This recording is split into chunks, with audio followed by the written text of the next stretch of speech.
Limanaw aw bɛɛ ni su aw bisimila aw ka bi don kibaru kɛnɛ kɔnɔna na n'o bɛnnen bɛ alamisa mars kalo tile 19 ma. An ka jamana marabagaw ye kunnafoni di jɛrɛ dɔ kɛ sɔgɔmada in na primature la kɛnɛ in yɛrɛ ɲɛma tun talen bɛ ni k'a di dɔgɔtɔrɔ Bubu Sise ma n'ale ye Mali ministre fɔlɔ ye.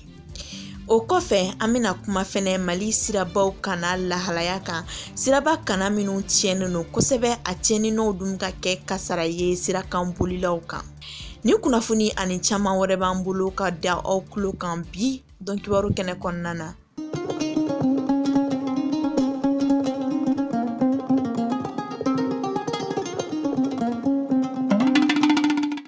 Limanaw aw bɛɛ ni su aw bisimila aw ka bi don kibaru kɛnɛ kɔnɔna na n'o bɛnnen bɛ alamisa mars kalo tile 19 ma. N tun bɛ k'a fɔ a tɛ waati jan bɔ ko sɔgɔmada in na an ka primature la an ka jamana marabagaw ye kunnafoni di jɛrɛ kɛ a tun ye ka se ka maaw ladɔnniya coronavirus banakisɛ kunbɛnni togo ani u ye fɛɛrɛ minnu tigɛ u yɛrɛw ka yɔrɔ la yaasa a bɛ se ka dankari togo min na.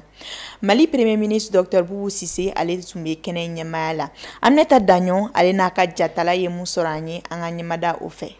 An ka jamana laminiminilen no ni farafina jamana 7 de ye. Kunnafoni labanw na a yirala k'a fɔ ko coronavirus banakisɛ yera o jamana 6 kɔnɔna la. O b'a yira k'a fɔ ko ni banajugu bana sidɔnbali bɛ munumunu na an ka Maliba da fɛ. O de la jamana ɲɛmaw ye fɛɛrɛ dɔw sigi sen kan minnu b'a to banajugu in kana don an ka jamana kɔnɔ. Ani hali ni a donna jamana kɔnɔna la o tɛ maa ka laɲini ye, o bɛ se k'a kɛlɛ joona joona. Bana in a tɛ Mali kɔnɔ, a ma se Mali la fɔlɔ. Mais bana kunbɛn ka fisa ni bana furakɛ ye. Komi bana don a sugu ma dɔn a ka gɛlɛn.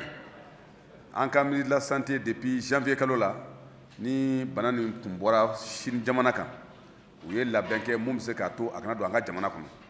O labɛnw bɛ sen na mun bɛ se k'a to ni mɔgɔ bɛ don Mali kɔnɔ a nana avion sira fɛ o a nana duguma sira fɛ o u ka se ka kɔlɔsi k'a dɔn n'a sɔrɔ bana nin a taamasiyɛn dɔ b'u la. Ni taamasiyɛn kɛra labɛn jumɛn kan ka kɛ ka se walasa a kana don jamana kɔnɔ. Ministre de la santé y'o baaraw kɛ an y'a ye k'a fɔ an lamini jamanaw kan a tun bɛ tubabu jamana ni Asie jamana dɔ kan mais a donna farafinna. Mali de bɛ sigida min na jamana 7 de kɛlen bɛ ka Mali lamini mais o jamana 7 la an y'a ye sisan k'a fɔ a bɛ jamana 6 kɔnɔ. O kɔrɔ k'a fɔ hali n'a ma se an ka jamana kan gɛlɛya caman bɛ yen an kan ka siran n'a tɛna don an ka jamana kɔnɔ parce que n'i y'an ka taga ni ka segin jateminɛ o jamanadenw bɛ don Mali kɔnɔ Mali bɛ to jamana kɔnɔ Mali bɛ don donc o de kosɔn an k'a lajɛ ka kunnafoni di mɔgɔw ma mɔgɔw k'a dɔn fɛn bɛ se k'a to ka bana nin kunbɛn an bɛ se ka kɛwale jumɛn ni kɛwale jumɛn kɛ gouvernement bɛ se ka minɛn dɔw bila frontière la walasa ka mɔgɔw contrôler mais bana nin bɛ se ka kunbɛn mun na o ye an yɛrɛ ka an kɛwale yɛlɛma o kɛwale bɛ se ka yɛlɛma cogo min na o y'a ye k'a fɔ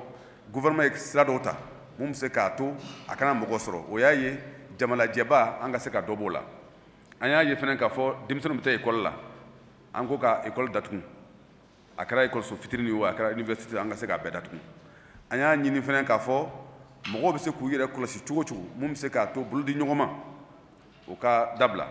an bɛ ɲɔgɔn sugu kɛ o ka dabila an bɛ lajɛ fɛn fɛn kɛ n'a bɛ tɛmɛ mɔgɔ 50 kan an k'o dabila o ye gouvernement ka sira mun talen ye aéroport fɛnɛ na ni mɔgɔ jamana bɛ yen ni bana nin bɛ jamanaw kɔnɔ ni avion bɛ bɔ ka na an ka jamana kɔnɔ an ka se k'o sɔn nɔgɔya Mali y'o hakilinaw ta président yɛrɛ y'a ye k'a fɔ gɛlɛyaba b'a kɔnɔ o de kosɔn an y'a jateminɛ k'a fɔ nin tɛ kɛnɛya ko dɔrɔn ye nin ye Mali ka basigi ko de ye o de kosɔn conseil supérieur de la défense kɛra ka labɛnw kɛ. Hali ni laɲiniw dɔ ye ko jamajalajɛ ko bɛɛ ka dabila an ka wasaden kalafili nata ma bɔ a ma. An ye laɲini minnu kɛ walasa ka dɔ bɔ jamalajɛw la an dun élection waati la campagne bɛ kɛ cogo di est-ce que élection bɛ kɛ premier ministre y'a jira k'a fɔ nin gɛlɛya bɛ jamana kɔnɔ bana ma don an bɛ ka bana kunbɛn an ye fɛɛrɛ minnu ta walasa bana nin ka se ka don jamana kɔnɔ an y'o fɛɛrɛ ta mais a bɔra sira fɛ a ka di ale premier ministre ye a ka di président ye an ye élection boloda a ka se ka kɛ an t'a ɲini Ala fɛ bana nin ka don jamana kɔnɔ mais laseliw la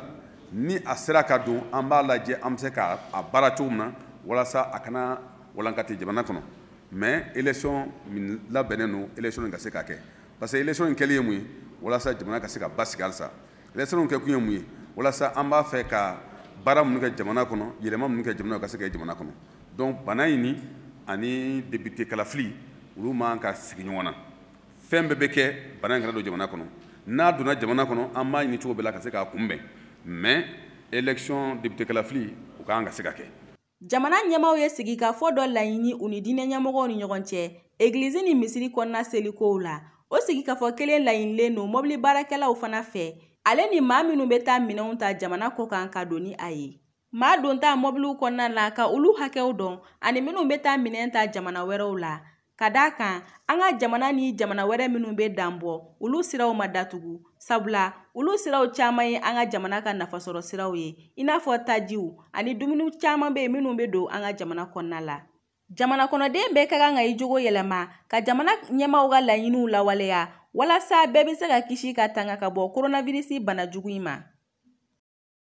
O tɛmɛnen kɔ ka bɔ yen an bɛna kuma an ka siraba kasaraw kan an ka siraba ninnu caman tiɲɛnen don dɛngɛw bɛ dɔw la dɔw ta ye pɛrɛnpɛrɛnda ye nin tiɲɛnɔ ninnu kɔlɔlɔ ka ca n'ale dɔ ye siraban kasara ye o de kama Mariam Sako a n'a ka jatala olu kɔni wulila ni ka munumunu faba kɔnɔna na maa dɔw sɔnna ni ka kuma u ye ko jamana ɲɛmaaw ka fɛɛrɛw tigɛ yaasa maaw niw bɛ se ka kisi cogo min na ni ka tanga siraba sanfɛ an k'u ka sɔrɔlenw lajɛ. An ka jamana kɔnɔ bi siraba kanaw tiɲɛnen don kosɛbɛ wa kelen bɛ degunba ye adamadenw kan u ka sigidaw kɔnɔ ani ka cakɛdaw la o de kama maa caman y'u hakilina di nin ko in na. Siraw tɛ dilan ka ɲa bon ne hakilina et puis ni sira bɛ dilan fana u k'a dilan avant la saison pluie mais samiya fɛ de an b'a constater u bɛ bɔ ka yɔrɔ dilan o b'a sɔrɔ ji ye yɔrɔ tiɲɛ a tɛ dilan ka ɲa u b'a dilan samiya kɔnɔna na yɔrɔ kan ka dilan avant la saison pluie kɔlɔlɔ caman ka ca même sufɛ dɔw bɛ to boli la o b'a sɔrɔ dingɛ bɛ sira la u bɛna dingɛ sɔrɔ u bɛ bali ka dingɛ sɔrɔ ɲa caman bɛ a bɛ accident provoquer. Voilà gidɔrɔn in kɔni an tɛ se ka kuma la yan i m'a faamu parce que e yɛrɛ y'a ye sisan dingɛ bɛ yan kuma bɛ accident bɛ kɛ yan yan yɛrɛ an t'a dɔn ko maire bɛ yan yɛrɛ parce que n y'a fɔ kun min na caniveau kɔnɔna la i k'a facogo la diɲɛ ma don o don n'a fɔra o ma an ka impôt a n'an ka patente a bɛ sara wariw bɛ taa gidɔrɔn foyi tɛ yan Mali in na n'a damɔra aéroport gidɔrɔn na sinon a gidɔrɔn si man ɲi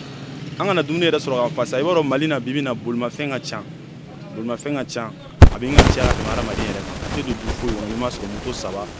a dɔgɔnin kɔni ye moto saba ye sinon kɔni k'a fɔ du kɔni tɛ yen a tɛ to dumuni kɔnɔ donc gidɔrɔn kan ka labɛn pour que ka mɔgɔw kisi siraba kasara ma. An kɔni ɲɛ b'a la sira yɛrɛ tɛ jamana in kɔnɔ yan fɔlɔ yɛrɛ premièrement an ma daminɛ ten ka filanan an bɛ mun fɔ c'est à dire an t'a dɔn entreprise sugu minnu b'an ka jamana kɔnɔ ni sira baara bɛ di olu ma parce que munna an b'o fɔ sira minnu bɛ jamana in kɔnɔ n'a bɔra sira principal ninnu na n'i tɛmɛn'olu kan dɔrɔn sira foyi tɛ min ka ɲi tugun bon an t'a dɔn o bɛ kɛ kun min kama wari de tɛ di entreprise ma wa u tɛ baara de ɲɛdɔn wa ou bien gouvernement mɔgɔ dɔ de bɛ pression k'u kan wa marché bɛ di cogo min na an yɛrɛ b'an yɛrɛ ɲininka o la mun bɛ na ni o ye quoi parce que i b'a jateminɛ n'u ye sira ninnu dilan ka se rond point in na Kalabankoro yɔrɔ in na a dilanni min kɛra san damadama in kɔnɔ sa a bɛ ɲini ka dilan ko 5 7 bɔ yɛrɛ presque donc mun de bɛ na n'o ye est ce que minnu bɛ k'a dilan olu de t'a ɲɛdɔn wa ou bien wari de tɛ d'u ma wa ou bien contrôle de tɛ baara la wa an b'an yɛrɛ ɲininka o la bolifɛn foyi tɛ jamana in kɔnɔ bi n'i ye min san k'i tɛ suspension ko problème sɔrɔ moins de 6 mois 3 mois. hali n'an ma dɔ wɛrɛ lafiya kɔni sɔrɔ an kan ka sira sanfɛ boli lafiya sɔrɔ mais i bɛ kasara caman ye sira sanfɛ a 100 o 100 n'i y'a sigi 85 bɛɛ bɛ sɔrɔ sira tiɲɛni fɛ sabu sira tiɲɛnen don bɛɛ ko perese don n ka boli kosɛbɛ bon n'i taara bala sira tiɲɛnima yɔrɔ dɔ a bɛ se ka kɛ mobili bɛ bɛn n'i ye ka sɔrɔ ali ma se mɔgɔ ma bon i bɛnnen don o kɔlɔlɔ bɛ se ka taa se mɔgɔ wɛrɛ de ma nka dɔw accident min kɛ ka sɔrɔ mɔgɔ ma bila i ɲɛ yɛrɛ o bɛɛ de b'a la. Caman fana y'a jira k'a fɔ ko jamana ɲɛmaaw k'u jɔyɔrɔ fa siraba dilanni baaraw la.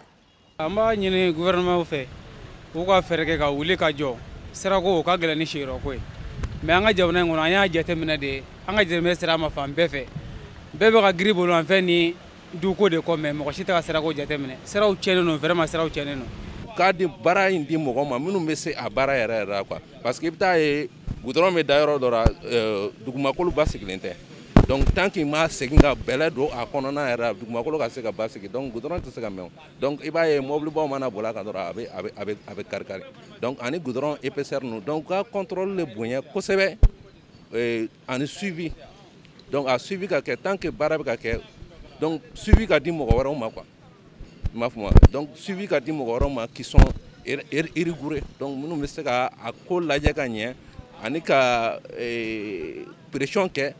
minnu bɛ ka exécuter kan quoi donc u bɔ ɲɔgɔn na yɛrɛ ani ka suivi bɛ di minnu ma u ka kɛ mɔgɔ ye minnu u tɛ sɔn fɛn yuruguyurugu ma quoi.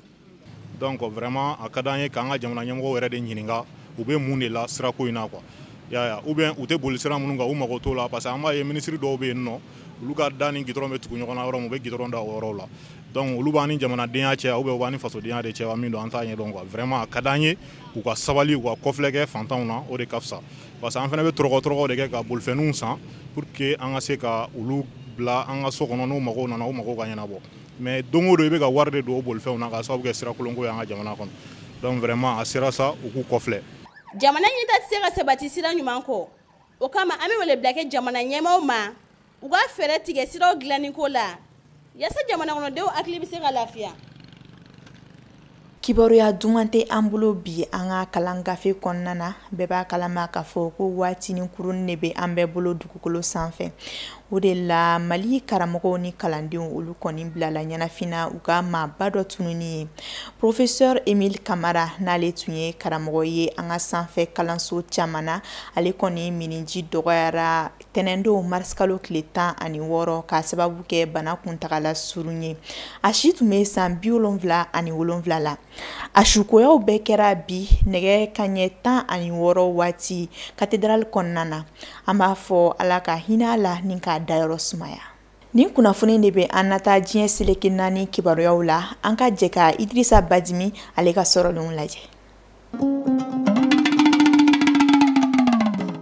An bɛ bi kɔkana kibaruyaw daminɛ ni coronavirus kunkanko kibaruyaw ye diɲɛ kɛnɛya kɔlɔsili tɔnba OMS ye wele bila farafinna ma k'u ka kunu ni ka kɛɲɛ ni coronavirus banakisɛ warankatalen ye diɲɛ bunakun kan. Kuma in fɔra jɛkulu ɲɛmaa Tedros Adhanom fɛ kunu araba mars kalo tile 18 san 2020 ko bana in ye buna adamadenya jugu de ye wa ko farafinna k'i labɛn ni bana in kɔlɔlɔ kunbɛnni ye bawo ko bana in ye yera maa min joli la ko bi ti jɔ maa 200,000 n'a kunkanfɛn na wa k'a ye maa min bɔnɛ a ni na ka ban k'o ye maa 80,000 n'a kunkanfɛn ye wa ko maa 80,000 na ko denmisɛnnin na kelen b'a la. Alisa an bɛ to coronavirus kunkanko kibaruyaw la an bɛ taa Burkina Faso ko coronavirus ye maa fɔlɔ bɔnɛ a ni na kunu araba mars kalo tile 18 san 2020 ko ni maa kofɔlen tun ye musolaka ye ko san 62 k'a si kun b'o la k'a kun bɛ wasabulon kɔnɔna na wa ko wasabulon ɲɛmaa dankan dɔ kun don ko sukarolabana kun b'a la n'o ye jabɛti ye k'a fara coronavirus kan k'o de y'a bɔnɛ a ni na hakilina jiringina ko coronavirus yera maa 27 de la Burkina Faso jamana kan wa k'a yera u ka duguba filanan Bobo Julaso kɔnɔna na k'a yera maa 1 na o yɔrɔ la. An bɛ taa Côte d'Ivoire jamana kan Côte d'Ivoire jamana ɲɛmaaw tun ye sariya min ta tɛnɛn tɛmɛnen n'o ye wayasikɛla minnu bɛ bɔ coronavirus ma se maa 100 ma jamana minnu kɔnɔ ka don Côte d'Ivoire jamana kan ko k'u don bɛrɛla tile 14 kɔnɔna na k'u sɛgɛsɛgɛ k'u y'o bɔ a ma ko ka taa taamakɛla ninnu kɔlɔsi fu jabala la n'an ko ma nansarakan na ko confinement à domicile o tɛmɛnen kɔfɛ ka bɔ yen coronavirus waralen don jamana minnu na pankuru minnu bɛ bɔ yen ka don Côte d'Ivoire jamana kan k'u bɛna u lajɔ juma nata mars kalo tile 20 san 2020. Sani an bɛna an ka bi kunnafoniw datugu an bɛna welewelema kɛ ka ɲɛsin maliden bɛɛ ma coronavirus bunankun kan. Coronavirus ye banakisɛ min ye furama sɔrɔ a la fɔlɔ wa n'a donna dugu kɔnɔ a dankarili ka gɛlɛn kosɛbɛ o de kama a ɲininen don bɛɛ fɛ ko fɛɛrɛ minnu tigɛra jamana ɲɛmaaw fɛ bɛɛ ka olu labato ani fɛnɛ kɛwale damadama bɛ an k'a kɛ an taalan ye nin waati ninnu na. O fɔlɔ o ye tɛgɛko ye k'an k'an tɛgɛw ko ka jɛ ni safinɛ waati bɛɛ lajɛlen na n'an bɔra jamajɛ mobiliw kɔnɔ n'an donna so n'an sera an ka cakɛdaw la n'an bɛna tobiliw daminɛ walima n'an bɛna dumuniw kɛ n'an bɔra ɲɛgɛnw na k'an k'an tɛgɛ ko ka jɛ ka mikrobu bɛɛ bɔ a la ko k'a fɔ denmansaw ye u kana ɲina denmisɛnninw fana ka tɛgɛ koli kɔ k'an bɛɛ ka jɛ ni k'an ka sigidaw sanuya. A filanan o ye k'a fɔ ko n'an bɛ tiso walima n'an bɛ sɔgɔsɔgɔ k'an k'an kɛ an nɔngɔw kɔnɔ walima an ka musaruw ta. Sabanan o ye k'a fɔ ko musar ninnu an k'u kɛ tako kelen de ye ni k'u fili ko wa an kana to ka an tɛgɛ nɔgɔlen ni k'o maga an ɲɛdaw la waati bɛɛ lajɛlen na.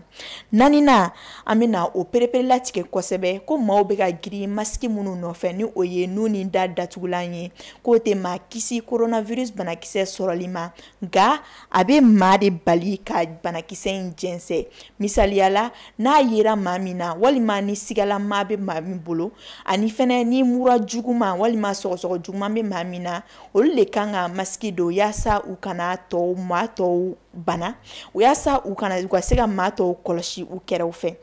a bɛ ɲini maaw fɛ maaw bɛ se ka masiki ninnu don nka u k'u janto masiki in kana dɛsɛ kɛnɛya tigilamaw ani banabagatɔw yɛrɛ la hakili la k'a fɔ a ye faamuyali sɔrɔ nin kɛwale ninnu na an ka nin kɛwale ninnu bato yaasa an bɛ se ka coronavirus a banakisɛ kunbɛ togoya min na n'aw mago bɛ kunnafoniya wɛrɛw la walima n'aw sigalen bɛ maa minnu na k'aw ka weleli kɛ ni nɛgɛjuru sira in na ni o ye 36 fu ani 61 halisa ala ka faamuyali ko ɲuman di bɛɛ ma ka banakisɛ in a kunbɛli nɔgɔya an bɛɛ lajɛlen ye